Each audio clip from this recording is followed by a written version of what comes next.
Dans le but de lutter efficacement contre le cancer, le gouvernement togolais a adopté le 12 janvier 2024 le décret portant création d'un conseil national de lutte contre le cancer au Togo. Ce conseil aura pour mission d'orienter et de coordonner les différentes initiatives déjà mises en place par l'exécutif et d'améliorer la mobilisation des ressources. Si le gouvernement togolais a choisi de prendre une initiative en faveur de la grave pathologie qu'est le cancer, on ne peut que s'en réjouir. Mais en général, au Togo, entre le vœu émis et la pratique, il y a toujours un fossé. Espérons qu'il n'en sera pas de même ici, mais le décret, la décision demeure assez vague parce que mobiliser les ressources, à quel niveau, à quelle quantité de ressources? Parce que, voyez-vous, le cancer est une pathologie qui nécessite beaucoup d'argent, beaucoup de fonds.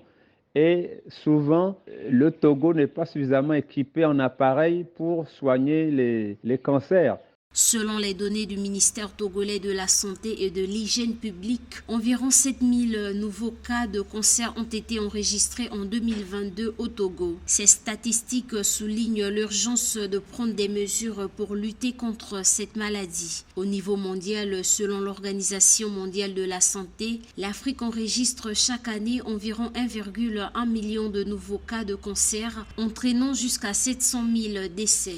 Le problème de la santé, c'est un problème grave au Togo, dans la mesure où la misère, la paupérisation de la population ne permet pas de se soigner correctement. Même avec une facture liée à 100 000 francs, beaucoup de nos compatriotes sont condamnés à mort, ou bien à prendre des breuvages fabriqués artisanalement, etc., avec les plantes, etc., où se pose toujours le problème de dosage. Donc voilà nos réalités. Bon, si cette décision est appliquée, eh bien, on s'en réjouira pour ceux qui attrapent cette pathologie-là. Le Togo s'est engagé depuis plusieurs années dans la lutte contre le cancer. Entre autres mesures déjà prises, l'adoption d'un plan national de lutte, la création d'un institut national dédié, l'élaboration de campagnes de sensibilisation et de vaccination en particulier contre le cancer du col de l'utérus ou encore la création il y a quelques semaines d'un registre national des cancers. Parallèlement, une unité de traitement de cancer infantile et un centre international de cancérologie ont été rendus opérationnels il y a 2 ans.